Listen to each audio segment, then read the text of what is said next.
Hello ladies and gentlemen, I am SidAlpha, and today we're going to go through ArenaNet and their handling of Guild Wars 2 third-party gold sales and their guilty until proven innocent system with very little, if any, chance for appeal. As always, we will run through the basic facts of the situation, and then I will provide my take on things based on that information. Links to any sources used, as well as links to my Patreon, social media, and Discord are in the description down below. So here's what has been happening. Now, it's been reported multiple times on the Guild Wars 2 subreddit that ArenaNet has been banning user accounts for receiving RMT Gold, RMT standing for Real Money Transaction. Now, real money trading, botting, and spamming are expressly forbidden by ArenaNet, as they state directly purchasing gold from third-party sources destabilizes the economy of the game. Now, in relation to that, it is worth noting that gems can be purchased directly from ArenaNet via the in-game Black Lion Trading Company. In addition to that, players can directly trade gems for gold from the second tab in the Black Lion Trading Company panel. This distinction means that while ArenaNet outright forbids third-party trading, stating it will destabilize the in-game economy, there is a direct capability to do the same thing through the in-game storefront. These bans that have people so up in arms are apparently in relation to the receiving gold from these third-party traders without their knowledge. In one example laid out by the Reddit user Europa EA, a person can buy RMT Gold from a third-party site like eBay or this one that's on your screen now. They can then ask the RMT Gold seller to send the gold to your account, and whether you immediately return the gold or not, even if you report the suspicious activity, ArenaNet will flag your account and ban you. Europa EA also posted a back-and-forth discussion with GM Ultra Viper, where Ultra Viper outright stated, quote, "Whether this account was responsible for buying RMT items in currency or receiving RMT items in currency, the account is held accountable for these violations. In the future, I would highly recommend avoiding this type of situation again on this account."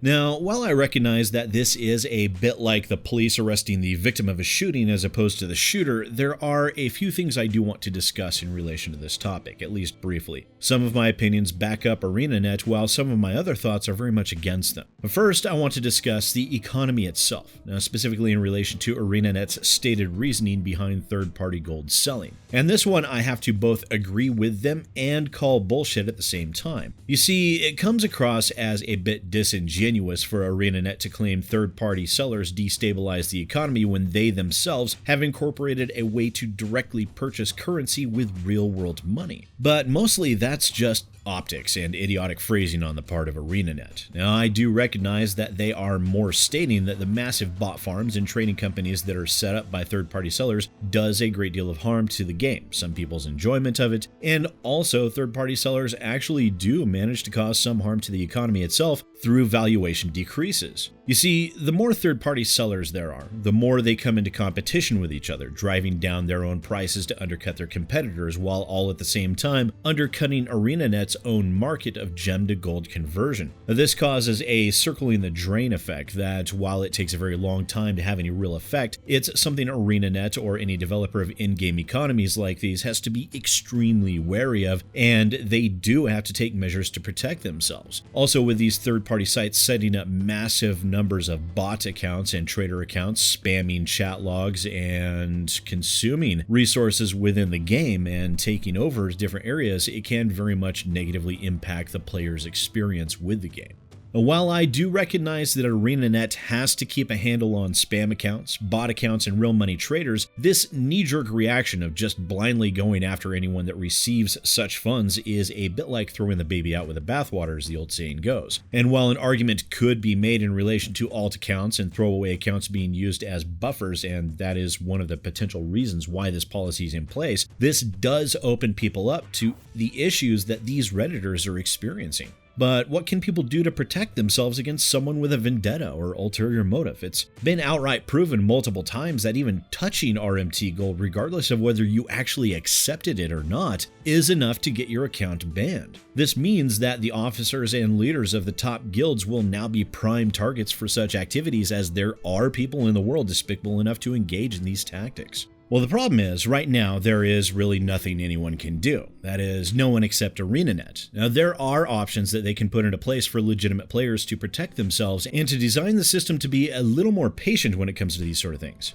First, if ArenaNet is going to go after the recipients just as hard as they go after the sellers, they absolutely must incorporate a feature that will allow players to only directly trade with friends or guild members, cutting strangers and potential bot accounts out of the mix entirely by automatically blocking trade requests otherwise. Of course, they should absolutely make this an optional feature, but it should be turned on by default. And without this, it is deplorable that ArenaNet ban these accounts sight unseen. The next thing is that ArenaNet should also take into account whether or not the RMT Gold was accepted or not. Now, it was reported that even though the player denied the gold sent to them and reported it immediately, the simple act of the trade being initiated was enough to brand the player guilty in ArenaNet's eyes, which is a very guilty until proven innocent system. That is exceptionally bad, as ArenaNet is also notoriously terrible about reviewing account bans, tending for a fire and forget methodology. Instead, they should absolutely continue going after the sellers, but if they detect these trades taking place, they should wait to see if the person accepts the gold in the first place, as I said. This is a terrible situation all around, and unfortunately for Guild Wars 2 players, ArenaNet is limited by what they can see within their own systems, and they are blind to what happens externally. But this is also extremely bad for the players. After all, how does one prove their innocence as things currently stand? You can't go and prove that you didn't go out and buy gold from a third-party site. You can't go to ArenaNet and tell them, here's my receipt for not buying RMT Gold.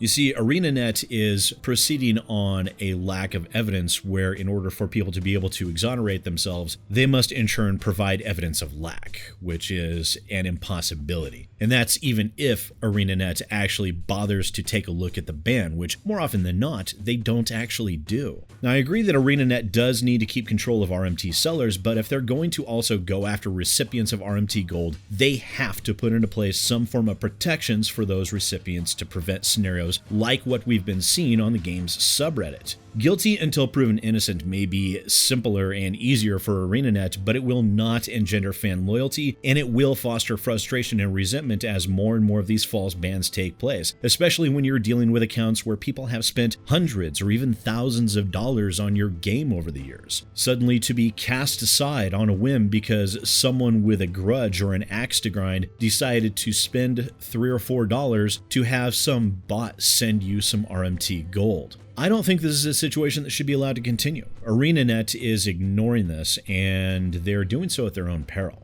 But as always, please feel free to let me know what you think about all of this down in the comments below. Thank you so much for watching. Once again, ladies and gentlemen, I am SidAlpha, and I'll see you next time.